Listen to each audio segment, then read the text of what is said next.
হে everyone, আজ আবারও চলে এসেছি একটা চিকেন রেসিপি নিয়ে। তো দেখতে থাকো। এই দেখো, কড়াইয়ে তেল দিয়ে দিয়েছি। এবার দিয়ে দিয়েছি হচ্ছে পেঁয়াজ বাটা, রসুন বাটা, এগুলো ভালোভাবে মিক্স করে ভাজতে হচ্ছে। তারপরে দেওয়া হবে হচ্ছে ক্যারি মশলা। তারপরে ক্যারি মশলাটা ভালো করে মিক্স করব। তো দেখো, এর মধ্যে মিট মশলাও দিয়ে দিলাম প্রথমেই। তো এগুলোও সব একসঙ্গে মিক্স করতে হবে। তারপরে যখন ভেজে ভেজে লাল লাল ধরনের হয়ে যাবে তখন মাংস দিয়ে দিতে হবে। তো দেখতে থাকো তোমরা, ভিডিওটা সবই দেখতে পাবে। আর আমাদের একটু অন্যরকমভাবে মাংসটা রান্না করে। এ দেখো, মাংসও দেওয়া হয়ে গিয়েছে।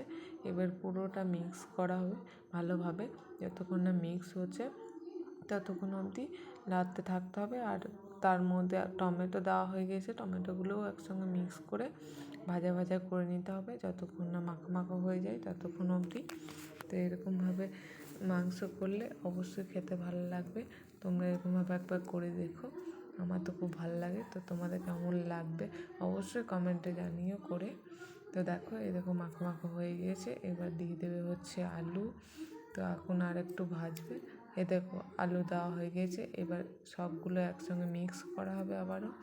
আলুগুলো একটু সেদ্ধ হবে এর মধ্যেই, এই লাড়তে লাড়তেই। তারপর আবার জলের মধ্যে সেদ্ধ হবে, জল দেওয়া হবে তারপরে।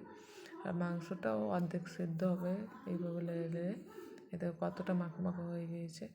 এই মশলাগুলো গায়ে লেগে লেগে যাবে। তারপরে আর খানিকক্ষণ ভেজে তারপর না জল ঢালা হবে। দেখতে থাকো ভিডিওটা। এতে কতটা মাখো মাখো হয়ে গিয়েছে, একদম পুরো আলুগুলোর সঙ্গে মিক্স হয়ে গিয়েছে। এইবারে জল টল ঢালা হবে আর খানিকক্ষণ ভেজে নেওয়ার পরই।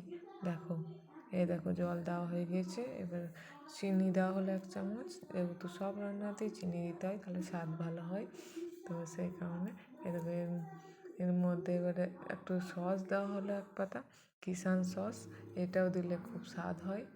তো এটা না দিলেও ভালো। এবারে খুব যদি ভালো করতে চাও তাহলে লাগবে, কেন টমেটো দেওয়া ছিল। তো না দিলেও চলতো, কিন্তু দিয়েছি আরও ভালো স্বাদ হওয়ার জন্য। টমেটো সস দিলে একটু ভালো স্বাদ হয়। আর দেখো, হয়েও গেল আমাদের।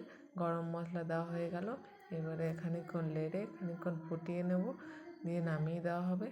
প্রায় রেডি হয়ে গিয়েছে। এবারে লেলো, এবার খানিকক্ষণ ফুটতে দেওয়া হবে। তারপরেই আমাদের আজকের রেসিপি, চিকেন রেসিপি হয়ে যাবে। তো দেখো, ফুটতে শুরু করেছে। খানিকক্ষণ ফুটতে দেওয়ার পরেই হয়ে যাবে। থ্যাংক ইউ সবাই।